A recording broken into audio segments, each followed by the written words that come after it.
योगी के डर से हो गई थी खामोश, जिहाद के लिए आई थी हिंदुस्तान। दिल्ली बेंगलुरु टारगेट पर थे। 8 मई के फोन बिल ने सीमा हैदर का झूठ पकड़वाया।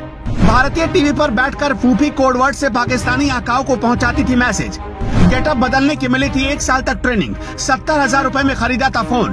पेशेवर लोगों ने किया था सीमा का मेकओवर। लखनऊ में पकड़ा गया सीमा के साथ आया जासूस। आईबी ने भी खोल दिए राज। रोते और चिल्लाते कटी सीमा की रात।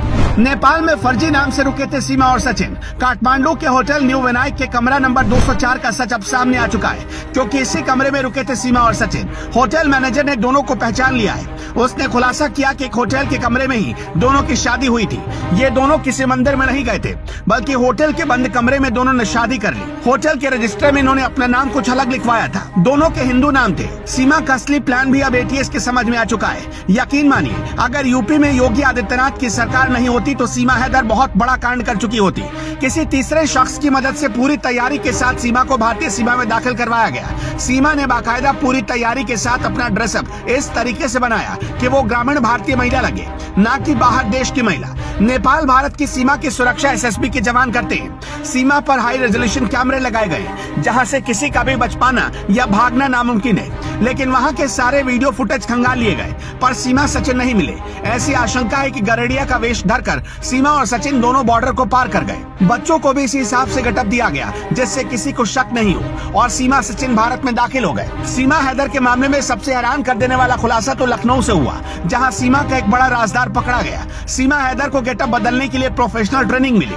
सीमा हैदर के लुक को किसी गांव और देहात की महिला की तरह दिखाने की खातिर स्पेशलिस्ट लोगों को तैनात किया गया। सीमा हैदर को दुबई में कैसा लुक रखना था, नेपाल में कैसे रहना था, और कैसे वेश में भारत नेपाल सीमा से पार करके भारत में दाखिल होना था, इसके लिए प्रोफेशनल लोगों को रखा गया। सीमा को साड़ी पहनना सिखाया गया। हिंदू बनकर सिंदूर कैसे लगाना है ये भी बताया गया।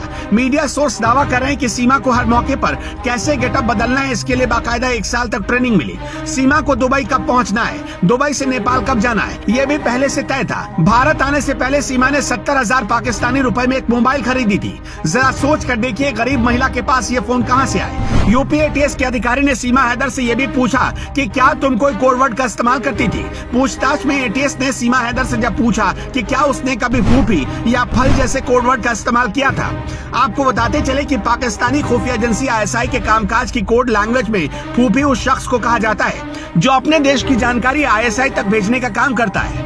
वहीं फल कोडवर्ड का इस्तेमाल रुपयों के संदर्भ में किया जाता है। यूपी एटीएस ने सीमा हैदर से ये भी पूछा कि तुम इतनी शुद्ध हिंदी कैसे बोल लेती हो, तुम्हें हिंदू रीति रिवाजों के बारे में कैसे पता चला। सीमा हैदर के पास से 8 मई का मोबाइल फोन का बिल मिला, और 8 मई को ही सीमा का पासपोर्ट जारी हुआ था, और इसके ठीक 2 दिन बाद यानी 10 मई को उसने पाकिस्तान छोड़ दिया। भारतीय खुफिया एजेंसियां और जांच एजेंसियों की जांच के दायरे में अब ऐसे एजेंट भी हैं जो इस तरीके की खास तैयारी करवाते हैं। भारत में अवैध तरीके से लोगों को घुसवाने में मदद करते हैं। खुफिया सूत्रों के मुताबिक भारत नेपाल सीमा पर 13 मई को सीमा हैदर और सचिन के भारत में एंट्री के दावों की सच्चाई की पड़ताल की जा रही है, और वही सबसे बड़ा राज खोलेगा। उधर यूपी एटीएस ने सीमा को ऐसे ही हिरासत में नहीं लिया, बल्कि उसके पास पुख्ता सबूत है। बल्कि सीमा को हिरासत में लेने से पहले लखनऊ से आईएसआई के लिए जासूसी करने के आरोप में 2 लोगों को गिरफ्तार किया गया। टीम ने पहले उत्तर प्रदेश के गोंडा के रईस को, फिर मुंबई के अरमान को पकड़ा। दोनों पर आरोप है कि ये लोग भारत की खुफिया जानकारियां पाकिस्तानी हैंडलर्स को पहुंचाते थे।